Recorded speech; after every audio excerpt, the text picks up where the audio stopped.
Hello, everyone. For more than 1,000 years, one civilization stood above all others. It built roads that still exist today, raised monuments that continue to inspire awe, created laws that shaped the foundations of modern justice, and commanded an empire stretching across 3 continents. Its armies were feared, its emperors were worshipped, its cities dazzled the ancient world. Yet despite possessing unimaginable wealth, unmatched military power, and engineering achievements centuries ahead of their time, this empire collapsed. How could the greatest civilization on Earth fall? Was Rome destroyed by invading barbarians? Or did it slowly destroy itself from within? Tonight, we uncover one of history's greatest stories, the extraordinary rise and dramatic fall of the Roman Empire. Imagine standing on the banks of a quiet river in central Italy more than 2,700 years ago. There are no marble temples, no mighty legions, no emperors. Only a handful of wooden huts scattered across several hills overlooking the Tiber River. Nothing about this tiny settlement suggests it will one day rule nearly a quarter of the world's population. Yet within just a few centuries, this obscure village will become the center of an empire, spanning from the misty hills of Britain to the scorching deserts of North Africa, from the Atlantic Ocean to the mountains of Mesopotamia. Its soldiers will march farther than any army before them. Its engineers will reshape landscapes. Its laws will outlive kings. Its language will echo through countless generations. For centuries, Rome appears unstoppable. But history hides a cruel irony. The very strengths that made Rome invincible will eventually become the seeds of its destruction. Because empires rarely collapse in a single day. They fall one decision at a time, one crisis at a time, one generation at a time. And when the end finally comes, it shocks a world that once believed Rome could never die. But before an empire ruled millions, before Caesar, before Augustus, before the Colosseum, there was only a legend, a pair of abandoned twins, and a she-wolf beside a river.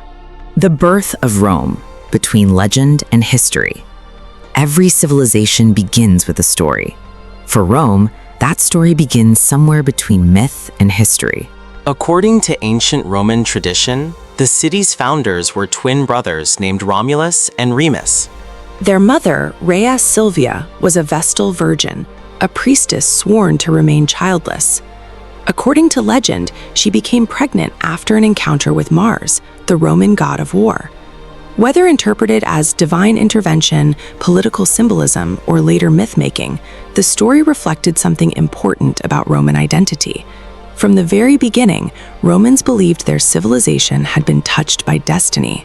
The twins' birth threatened King Amulius, who had seized power and feared that the boys might one day reclaim the throne. He ordered the infants to be abandoned in the Tiber River. It was meant to be an execution disguised as fate. But fate, according to Roman legend, had other plans. Instead of drowning, the basket carrying the twins became trapped along the riverbank.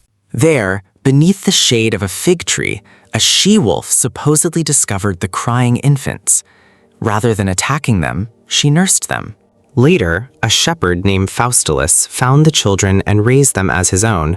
For generations, this remarkable tale became one of the most enduring symbols of Roman civilization.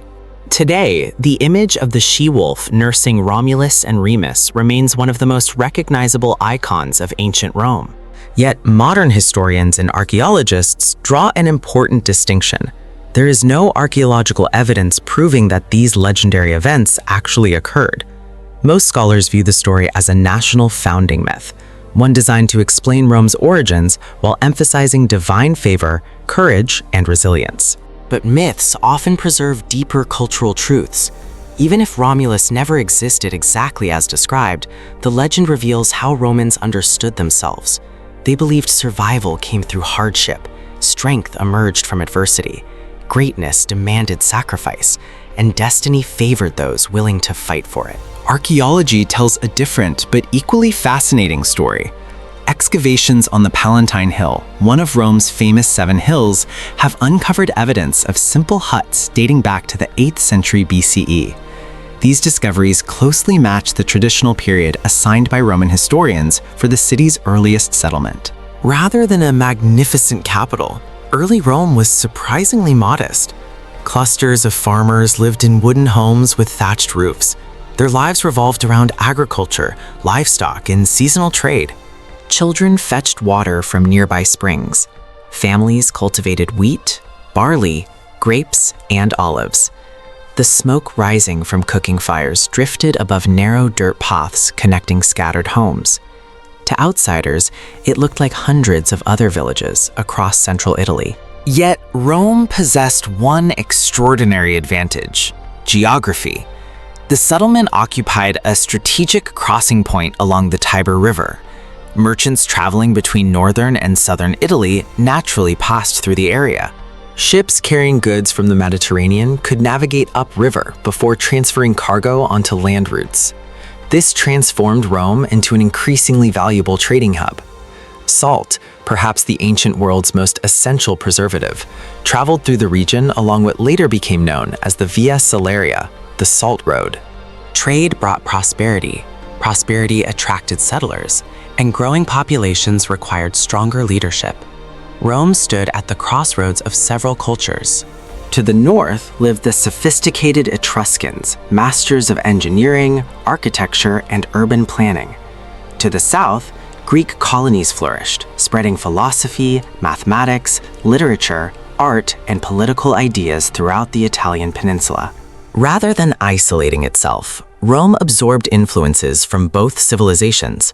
The Romans learned engineering techniques from the Etruscans. They adopted elements of the Greek alphabet. Their religious beliefs evolved by adopting Greek gods into Roman forms. Their architecture borrowed foreign innovations before improving upon them. This willingness to adopt useful ideas became one of Rome's greatest strengths. Unlike many ancient societies that viewed outsiders with suspicion, Rome often embraced innovation wherever it could be found. Practicality mattered more than pride. If another civilization had a better weapon, Rome copied it. If someone built stronger roads, Rome improved them. If an enemy developed superior tactics, Roman generals studied them until they became Roman advantages. This extraordinary adaptability would eventually become one of the defining characteristics of Roman success. According to Roman tradition, the city was originally ruled by 7 kings. Some may have been historical figures. Others were likely embellished or even entirely legendary. Among them, Servius Tullius reportedly reorganized Roman society through military and political reforms. Tarquinius Superbus, remembered as the final king, became infamous for arrogance and tyranny. Whether every detail is historically accurate remains uncertain. But archaeological evidence does indicate that during the 6th century BCE, Rome underwent rapid urban development. Large temples appeared, public drainage systems were constructed, stone buildings replaced wooden structures. One remarkable engineering achievement still survives today: the Cloaca Maxima, one of the world's oldest large-scale sewer systems, originally built to drain the marshlands surrounding the city. Its construction transformed unhealthy wetlands into valuable public space, allowing Rome to expand. Engineering was already changing history. Yet, beneath the growing prosperity, political tensions intensified. The Roman monarchy concentrated immense power in the hands of a single ruler. Power often invites abuse. According to Roman tradition, the breaking point came after the assault of Lucretia, a noblewoman whose tragedy ignited widespread outrage against the royal family. Whether every detail is factual or partially legendary remains debated among historians. But one consequence is widely accepted. Around 509 BCE, the monarchy came to an end. Rome would never again accept a king. Instead, it would experiment with something almost revolutionary for the ancient world: a republic. A government where power was divided rather than inherited. A political system that would reshape history. But this bold new experiment would also unleash rivalries, ambition, and conflicts unlike anything Rome had ever experienced. The kingdom had fallen. The Republic was about to rise. And with it, the path toward becoming the greatest empire the ancient world had ever known. The fall of Rome's last king did not simply change who ruled the city. It changed how power itself was understood. For the first time in Roman history, no single man would officially stand above the law. Instead, authority would be divided among elected officials, councils, and assemblies. It was an ambitious political experiment, one designed to prevent tyranny from ever returning. But like every system created by human hands, it was far from perfect. The Roman Republic was not a democracy in the modern sense. Voting existed, but influence depended heavily on wealth, social class, and political connections. At the top stood the patricians, powerful aristocratic families who controlled much of Rome's land, government, and religious offices. Beneath them lived the plebeians, farmers, craftsmen, merchants, and soldiers, who made up the overwhelming majority of the population. Although they carried Rome's shields into battle and paid taxes that sustained the state, they possessed far fewer political rights. This imbalance soon became impossible to ignore. For generations, plebeians demanded greater representation, fairer laws, and protection from the abuses of the elite. Their struggle, remembered as the conflict of the orders, lasted for nearly 2 centuries. Unlike many revolutions that erupted into endless bloodshed, Rome's political conflict evolved through negotiation, compromise, and gradual reform. The plebeians organized strikes. They refused military service. On several occasions, they withdrew from the city entirely, leaving Rome without the labor and soldiers it desperately needed. The message was unmistakable. Without ordinary citizens, the Republic could not survive. Little by little, the political system changed. Officials known as tribunes of the plebs were created to defend common citizens from unjust decisions.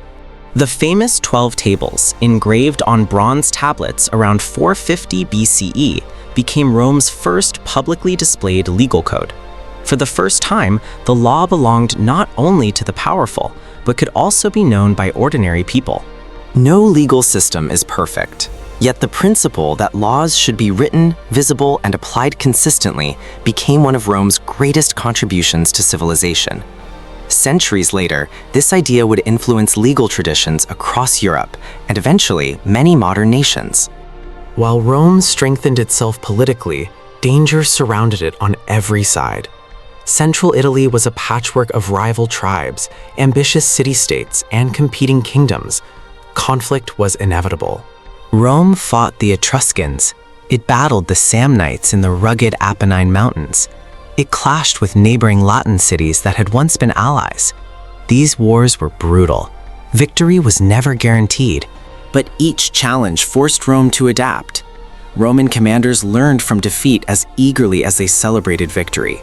They refined military organization, improved logistics, and developed remarkable discipline. Unlike armies that dissolved after a single campaign, Roman forces became increasingly professional and resilient. Defeat was treated as a lesson, not the end. This mindset became one of Rome's greatest competitive advantages. As Roman territory expanded, another remarkable strategy emerged. Unlike many ancient empires that ruled conquered peoples through fear alone, Rome often offered something far more valuable: partnership. Some defeated communities received partial citizenship. Others became allies with specific rights and responsibilities.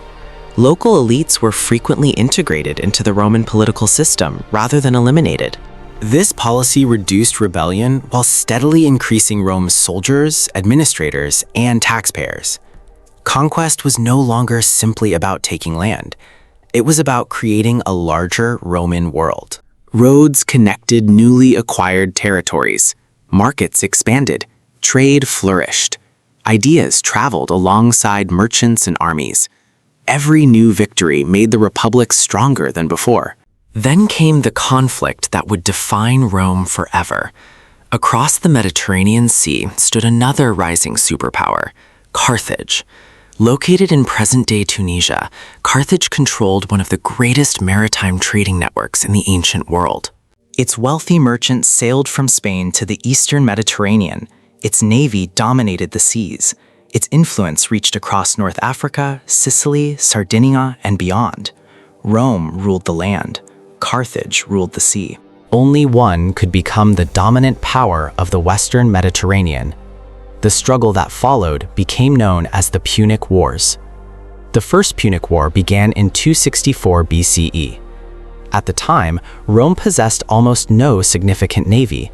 Against Carthage's experienced fleets, this should have been a disaster. Yet once again, Rome demonstrated its remarkable ability to learn. The Romans reportedly captured a damaged Carthaginian warship, studied its construction, and built an entire fleet based upon it. But they added something unexpected, a boarding bridge called the corvus. Instead of fighting naval battles like traditional sailors, Roman soldiers transformed sea combat into infantry combat. Ships became floating battlefields. Roman discipline overwhelmed Carthaginian naval expertise. After more than 2 decades of exhausting warfare, Rome emerged victorious. But an even greater challenge was approaching. One man would push the Republic closer to destruction than anyone before or after him. His name was Hannibal Barca. Few military commanders in history have inspired as much admiration as Hannibal. In 218 BCE, during the Second Punic War, he launched one of history's most daring military campaigns. Instead of attacking Rome by sea, where Roman forces expected him, Hannibal marched an army across Spain, through southern France, and over the towering Alps.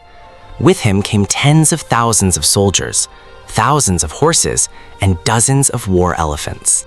The journey itself was catastrophic. Snowstorms, landslides, freezing temperatures, hostile tribes, and impossible terrain claimed thousands of lives.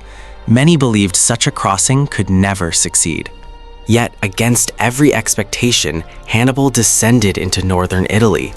Rome was stunned. What followed became a nightmare for the Republic. At the Battle of Trebia, Roman forces were crushed. At Lake Trasimene, an entire Roman army was trapped in one of history's largest recorded ambushes. Then came the catastrophe of Cannae in 216 BCE. There, Hannibal executed a masterpiece of battlefield tactics. Allowing the Roman center to advance while his stronger wings encircled them, he trapped tens of thousands of Roman soldiers in a deadly ring. Modern military academies still study the Battle of Cannae as one of the greatest envelopments ever executed. Ancient historians estimated that around 50,000 to 70,000 Romans died in a single day, although modern scholars debate the exact number. Regardless of the precise figure, the defeat was catastrophic. Entire generations of Roman citizens disappeared on one battlefield. Many expected Rome to surrender. Many believed the Republic's story had reached its end. But Rome refused. Instead of negotiating peace, it rebuilt. It recruited younger soldiers. It armed older men. Even enslaved people were promised freedom if they fought for the Republic. Every available resource was mobilized. The Roman Senate remained remarkably united during the crisis. General Quintus Fabius Maximus, mocked by some contemporaries as the delayer, adopted a strategy of avoiding direct confrontation. Rather than risking another catastrophic battle, he weakened Hannibal through constant harassment, supply disruption, and patience. It was a strategy that demanded something more difficult than courage: restraint. Years later, another Roman commander emerged, Publius Cornelius Scipio, later known as Scipio Africanus. Rather than chasing Hannibal across Italy indefinitely, Scipio carried the war into North Africa itself. Forced to defend his homeland, Hannibal returned to Carthage. The two legendary commanders finally faced one another at the Battle of Zama in 202 BCE. This time, Rome prevailed. Carthage never fully recovered. Rome had become the unquestioned master of the Western Mediterranean. Yet victory brought unexpected consequences. Enormous wealth poured into the Republic. Millions of acres of land changed hands. Hundreds of thousands of enslaved people entered Italy. Successful generals returned as national heroes with immense political influence. The Republic had defeated its greatest external enemy, But a far more dangerous threat was beginning to emerge, not from beyond Rome's borders, but from within Rome itself. Ambition, wealth, power, and men who believed they alone were destined to rule. The Republic had conquered the world. Now it would have to survive its own success. History often teaches us that civilizations rarely collapse at the height of their power. Instead, their greatest victories often create the conditions for their greatest crises.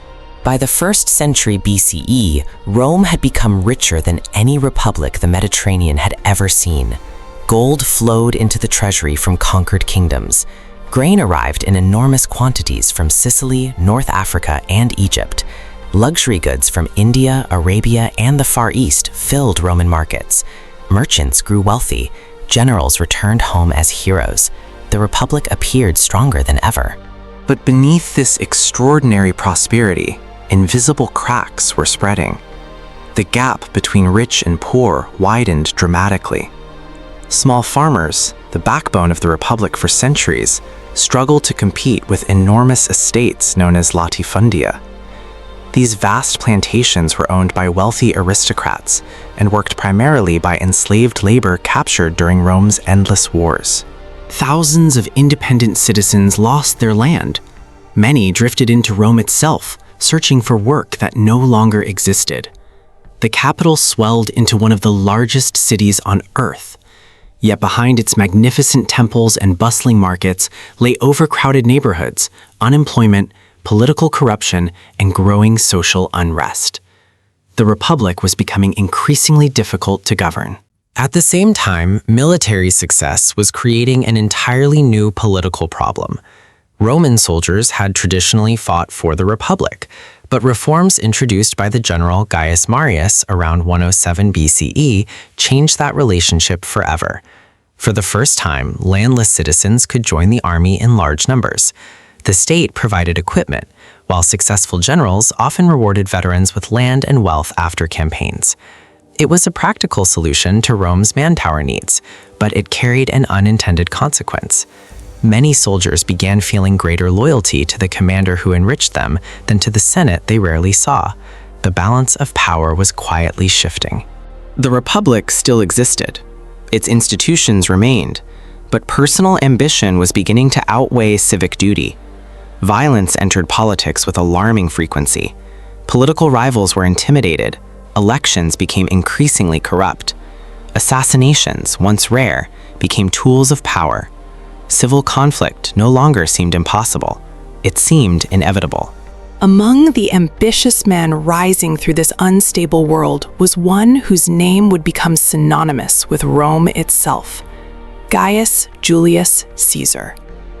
Born into an old but relatively modest patrician family in 100 BCE, Caesar possessed extraordinary intelligence, political instinct, and remarkable charisma.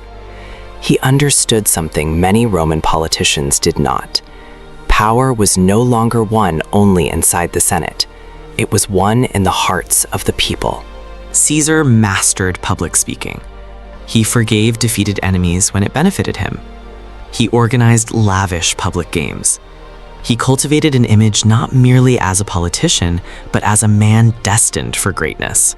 To strengthen his position, Caesar formed an informal political alliance with two of Rome's most influential figures, Pompey the Great, Rome's celebrated military hero, and Marcus Licinius Crassus, one of the wealthiest men in Roman history. Together, they formed what modern historians call the First Triumvirate. It was not an official institution. It was a political partnership built on mutual advantage. For a time, it worked brilliantly. Caesar secured command of Roman forces in Gaul. What followed would transform both his career and the future of Rome. Beginning in 58 BCE, Caesar launched a series of campaigns across what is now France, Belgium, parts of Switzerland, and Western Germany. For nearly a decade, Roman legions expanded deep into territories few Romans had ever seen. The Gallic Wars, described by Caesar himself in Commentari de Bello Gallico, turned him into Rome's greatest living general. Modern historians recognize the work as both an invaluable historical source and a carefully crafted piece of political propaganda written to enhance Caesar's reputation back in Rome. According to ancient sources, millions were affected by the conquest of Gaul, though modern scholarship debates the exact figures. What is certain is that the campaigns fundamentally changed Western Europe. Roman roads spread across Gaul. Cities expanded. Trade increased. Latin culture began taking root. The foundations of modern France were in many ways shaped during these campaigns. Caesar's victories made him unimaginably popular. That popularity frightened the Senate. Many senators feared Caesar would use his army to seize absolute power. Roman law required generals to disband their armies before entering Italy. For Caesar, complying would mean surrendering not only his command, but possibly his life. His enemies were waiting. The Republic stood at a crossroads. In January 49 BCE, Caesar reached the small Rubicon River, the legal boundary separating his province from Italy. Standing before his soldiers, he made a decision that would echo through history. He crossed. According to later tradition, he declared, "The die is cast." Whether those exact words were spoken remains uncertain, but the meaning was unmistakable. Civil war had begun. Pompey fled Rome. Cities opened their gates to Caesar with little resistance. Over the following years, Caesar defeated his rivals across Greece, Egypt, North Africa, and Spain. One by one, his enemies fell. The Republic had survived foreign invasions. It had defeated Hannibal. It had conquered the Mediterranean, but it could not escape civil war. In 46 BCE, Caesar returned to Rome as its undisputed master. He introduced sweeping reforms. He reorganized local government, reduced corruption in provincial administration, expanded Roman citizenship, resettled veterans, reformed debt policies. Most famously, with the help of Egyptian astronomers, he introduced the Julian calendar, whose basic structure still influences the modern calendar today. To many ordinary Romans, Caesar represented stability after decades of chaos. To many senators, he represented something far more dangerous, a king in everything but name. The title king carried deep emotional weight in Rome. The monarchy had been overthrown centuries earlier. Romans prided themselves on never bowing to kings again. When Caesar accepted the title Dictator Perpetuo, dictator for life, in early 44 BCE, many believed the Republic itself was dying. A group of senators convinced themselves that only assassination could save Roman liberty. On the Ides of March 15th, 44 BCE, Caesar entered the theater of Pompey for a Senate meeting. He never left alive. More than 20 conspirators surrounded him. They stabbed him repeatedly. Ancient writers later claimed Caesar's final words included, "Et tu, Brute." Modern historians caution that this famous phrase almost certainly comes from later literary tradition, particularly Shakespeare. His actual final words, if any, remain unknown. Ironically, the assassination achieved the exact opposite of what its planners intended. Rather than restoring the Republic, it plunged Rome into another devastating civil war. Power passed to Caesar's adopted heir, the young Octavian, alongside Mark Antony and Lepidus, forming the Second Triumvirate. Once again, political alliances dissolved into rivalry. The decisive confrontation came in 31 BCE at the Battle of Actium. Octavian's fleet defeated Antony and Cleopatra. Within a year, both Antony and Cleopatra were dead. Egypt became a Roman province. For the first time in centuries, Rome had no serious rival. In 27 BCE, the Senate granted Octavian a new title, Augustus, meaning the revered one. Officially, the Republic still existed. Consuls were still elected. The Senate still met. Traditional institutions remained. But real power now rested in the hands of one man.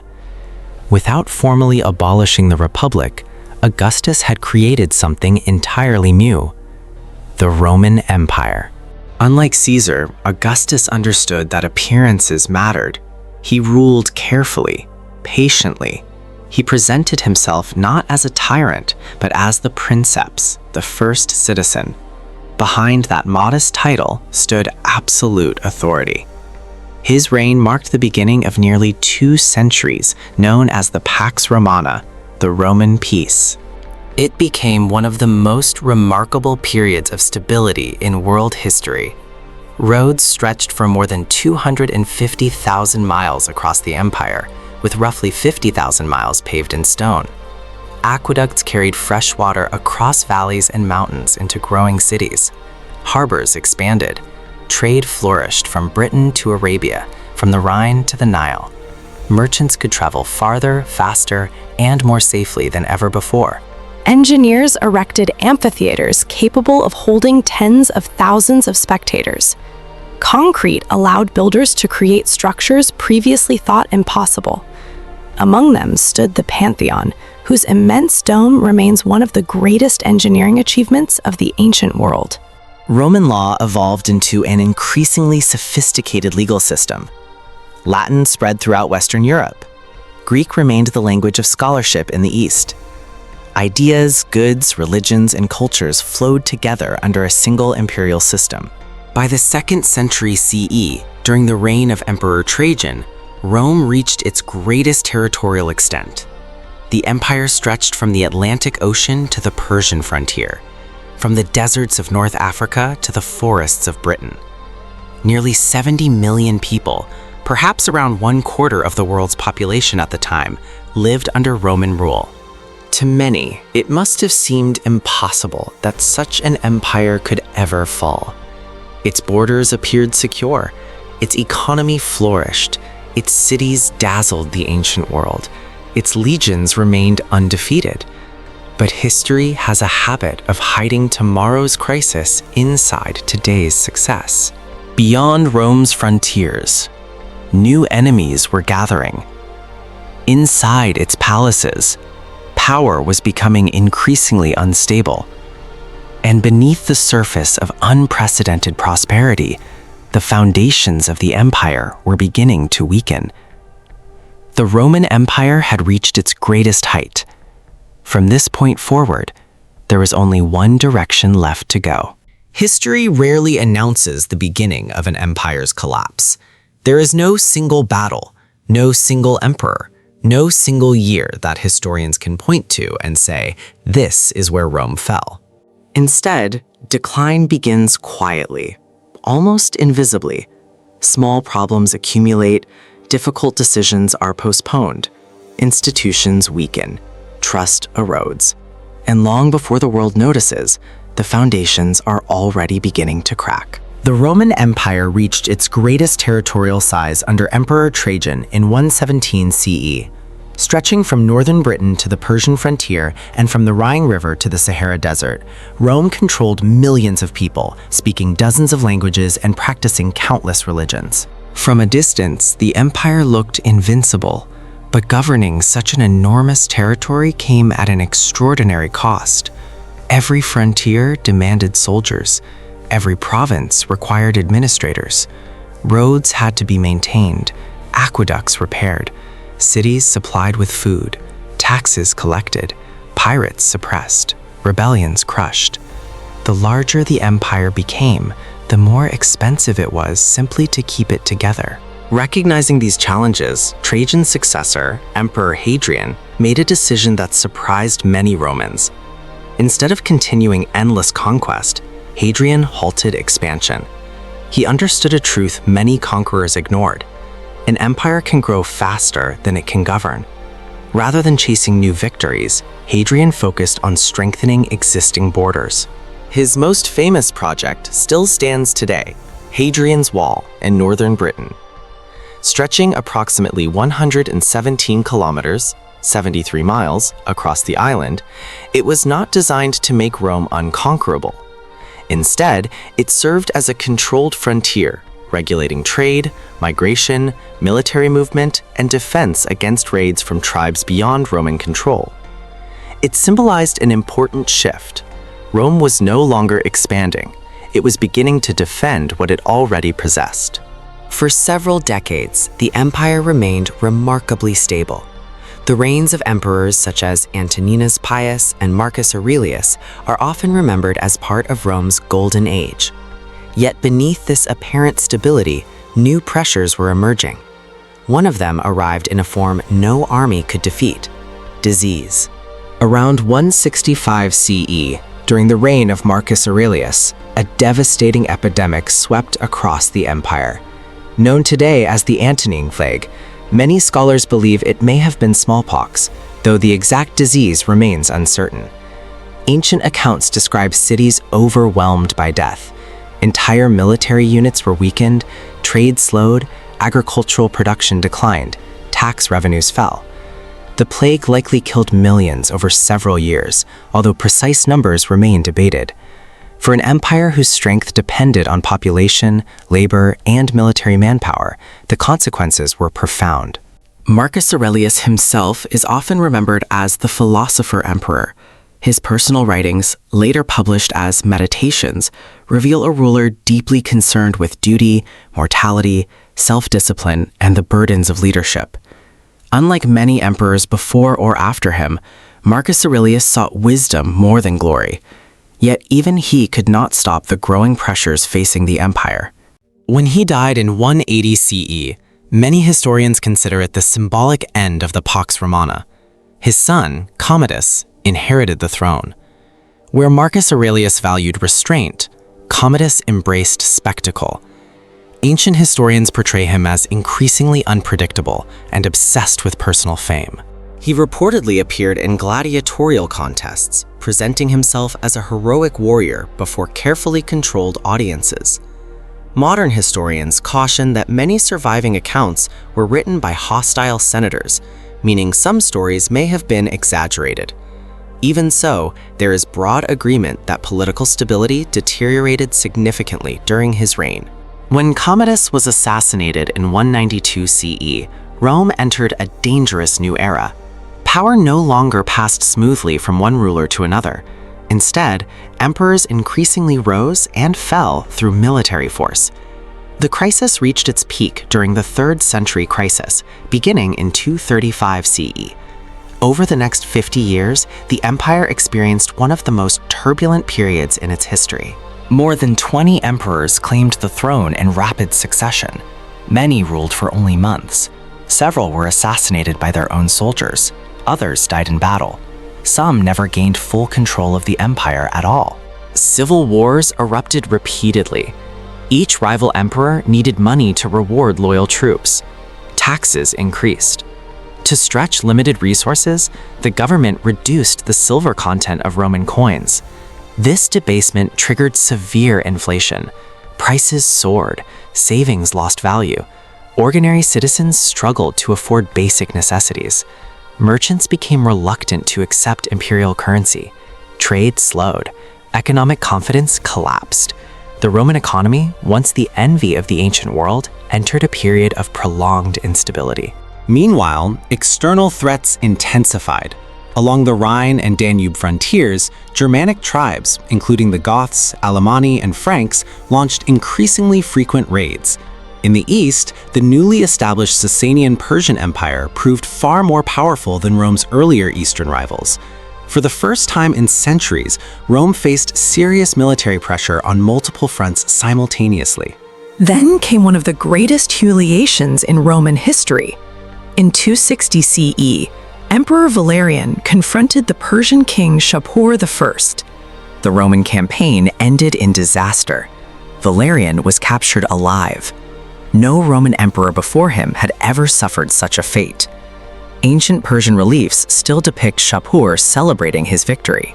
Although later Roman and Christian traditions added dramatic stories about Valerian's treatment in captivity, modern historians remain cautious about separating documented facts from later propaganda. Regardless of the details, the symbolic damage was immense. The emperor himself had become a prisoner. If Rome could not protect its own ruler, could it still protect the empire? For a time, it seemed the empire might simply disintegrate. In the West, the Gallic Empire broke away. In the east, the wealthy city of Palmyra, under the remarkable leadership of Queen Zenobia, established an independent realm controlling much of Syria, Egypt, and surrounding territories. Rome was fragmenting. Yet, once again, remarkable leadership delayed complete collapse. Emperor Aurelian, who ruled from 270 to 275 CE, launched a series of brilliant military campaigns. Within just a few years, he reunited the fractured empire, defeated external enemies, and restored central authority. His achievements earned him the title Restitutor Orbis, Restorer of the World. Recognizing the growing vulnerability of the capital itself, Aurelian also ordered the construction of massive new defensive walls around Rome. Large sections of the Aurelian walls still stand today. Their existence revealed an uncomfortable reality. For centuries, Rome had relied on distant frontiers for protection. Now, even the capital required fortifications. The empire no longer felt untouchable. Later, another reformer emerged.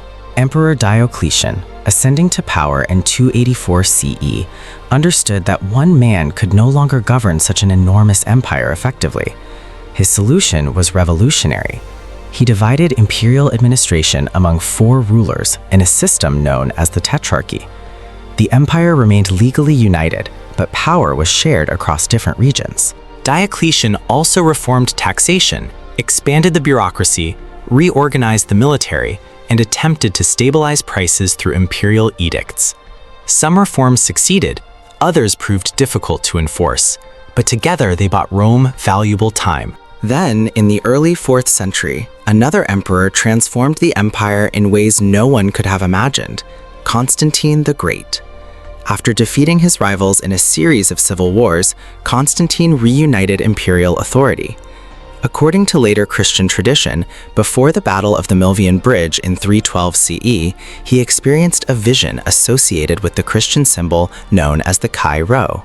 The exact nature of this event remains debated among historians, but its historical consequences are undeniable. The following year, Constantine and his co-emperor Licinius issued the Edict of Milan, granting legal tolerance to Christianity. For nearly 3 centuries, Christians had periodically faced persecution. Now, the religion gained imperial protection. This marked one of the most significant turning points in Western history. Christianity gradually moved from the margins of Roman society to its very center. Another decision would prove equally consequential. In 330 CE, Constantine formally dedicated a new imperial capital, Constantinople. Built on the site of the ancient Greek city of Byzantium, it occupied one of the most strategic locations in the world, controlling trade between Europe and Asia.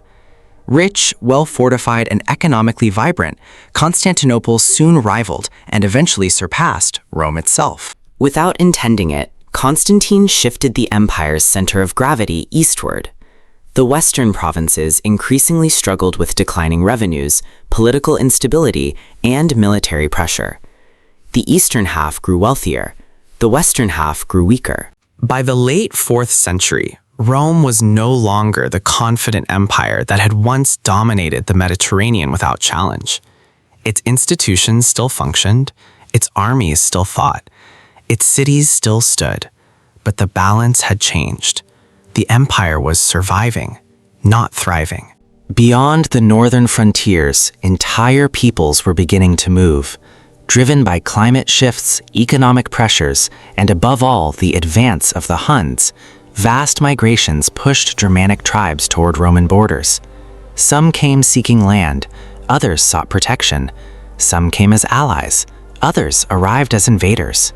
Rome faced a dilemma unlike any it had encountered before. How do you defend an empire when the world beyond your borders is changing faster than your armies can respond? The answer would determine the fate of Western civilization. And within less than a century, the city once believed to be eternal would witness the unimaginable. Rome itself would fall. The fall of the Western Roman Empire, and a legacy that never died. For centuries, people believed that Rome was eternal. Its roads connected continents. Its laws governed millions. Its armies had defeated kings, republics, and empires alike. To many living within its borders, the idea that Rome could one day disappear seemed impossible. But history has a way of reminding us that no civilization, no matter how powerful, is immune to change. By the late 4th century, the Roman Empire faced a challenge unlike any before. It was no longer fighting isolated tribes. It was confronting the movement of entire populations. The arrival of the Huns, fierce horse-mounted warriors from the Eurasian steppes, sent shockwaves across Europe. Their rapid expansion pushed many Germanic peoples toward the Roman frontier. Among them were the Goths. In 376 CE, thousands of Goths gathered along the banks of the Danube River. They were not initially invaders. Many sought refuge inside Roman territory, hoping to escape the advancing Huns. The Roman government agreed to admit them. In theory, it was a humanitarian and strategic decision. The newcomers could become farmers, taxpayers, and even soldiers serving the empire. But corruption turned opportunity into disaster. Ancient sources describe Roman officials exploiting the refugees, demanding excessive payments for food and supplies.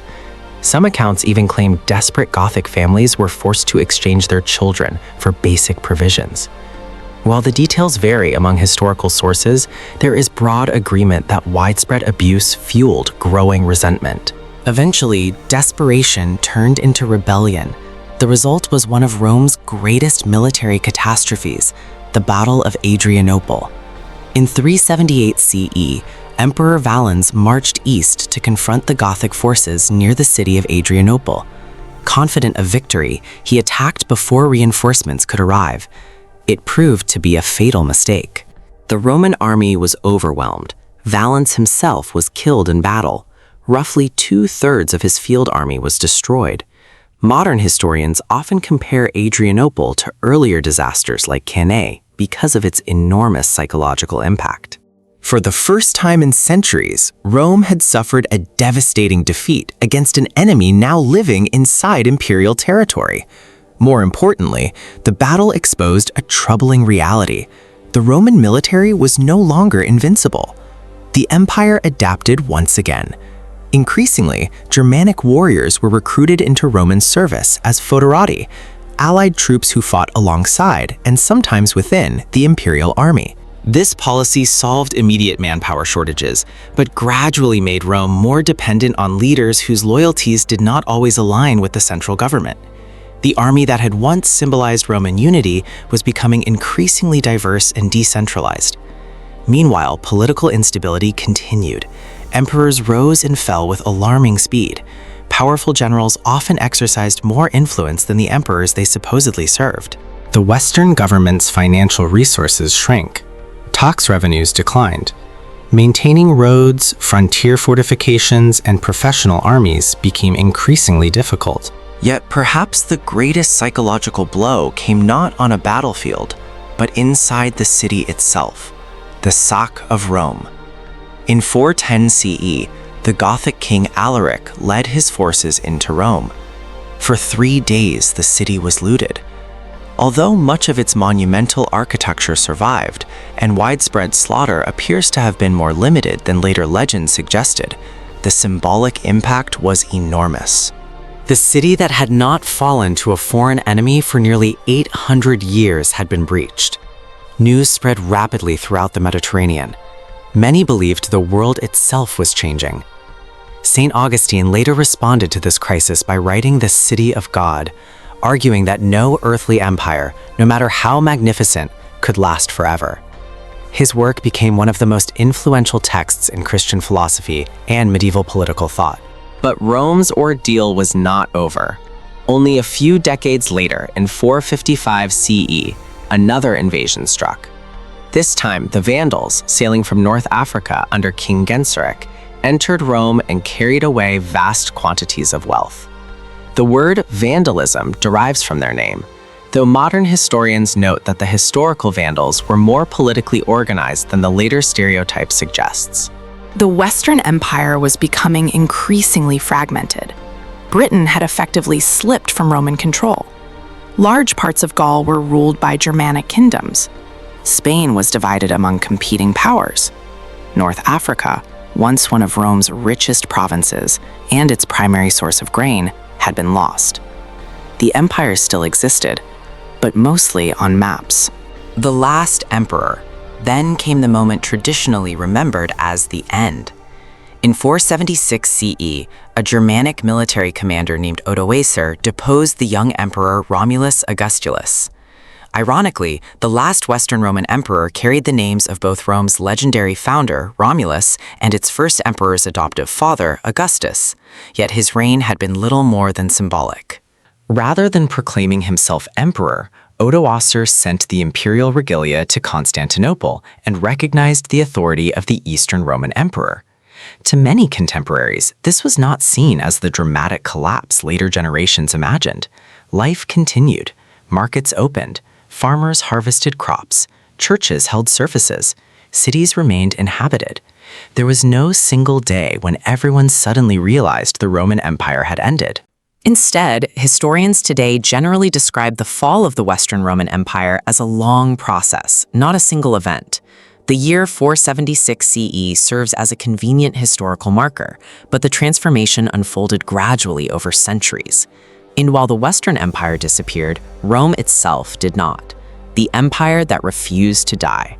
In the East, the empire continued. Centered in Constantinople, what modern historians call the Byzantine Empire preserved Roman law, administration, military traditions, and culture for nearly another 1,000 years. Its citizens did not consider themselves Byzantine. They called themselves Romans. Their emperors ruled in the Roman tradition. Their courts applied Roman law. Their armies defended Roman territory. Only after the fall of Constantinople in 1453 did the final political successor of ancient Rome disappear. By then, the Roman legacy had already spread far beyond its borders. Roman law became the foundation of many modern legal systems. The concept of a republic inspired later political thinkers during the Renaissance and Enlightenment. Latin evolved into the Romance languages, Italian, French, Spanish, Portuguese, and Romanian, and profoundly influenced English vocabulary. Roman engineering transformed architecture. Concrete construction, arches, domes, aqueducts, bridges, and urban planning continued to shape cities for centuries. The Roman calendar, revised under Julius Caesar and later refined into the Gregorian calendar, still governs much of the world today. Even modern political language echoes Rome. Words such as Senate, Republic, citizen, constitution, and civilization all trace their roots to Roman history. In many ways, the empire never truly vanished. It simply changed form. Why did Rome fall? For generations, scholars have debated this question. Was it barbarian invasions, economic decline, political corruption, civil wars, military overexpansion, disease, climate change, religious transformation? The answer, according to the overwhelming consensus of modern historians, is remarkably simple. There was no single cause. Rome fell because multiple long-term pressures reinforced one another over centuries. Political instability weakened effective leadership. Economic crises reduced the state's ability to fund armies and public services. Civil wars exhausted resources. Population losses from epidemics reduced manpower. External migrations intensified military pressure. Administrative complexity became increasingly difficult to manage across such a vast territory. No single crisis destroyed Rome. Together, they gradually transformed it. The story of Rome is not merely the story of an ancient empire. It is the story of humanity itself. It reminds us that extraordinary civilizations are not built overnight. They are shaped through vision, discipline, innovation, sacrifice, and the willingness to learn from others. Rome transformed a small settlement beside the Tiber River into one of the greatest civilizations the world has ever known. Its achievements continue to influence how we build cities, govern nations, write laws, wage wars, and understand citizenship. Yet Rome also teaches a humbling lesson. Power alone cannot guarantee survival. Military strength cannot solve every political problem. Economic prosperity cannot replace social unity. And institutions, no matter how magnificent, remain fragile when trust, responsibility, and shared purpose begin to fade. Perhaps Rome's greatest legacy is not the empire it built, but the timeless questions it leaves behind. How should power be used? What makes a civilization truly strong? And what responsibilities come with greatness? Those questions remain just as relevant today as they were 2,000 years ago. Every civilization writes its future through the choices it makes today. Great empires are not destroyed only by powerful enemies. They are also shaped, strengthened, or weakened by the character of their own people. Rome did not fall in a single day. It rose through centuries of vision, discipline, and resilience, and declined through generations of division, complacency, and forgotten values. History is not just a record of the past. It is a mirror reflecting the future we choose to build.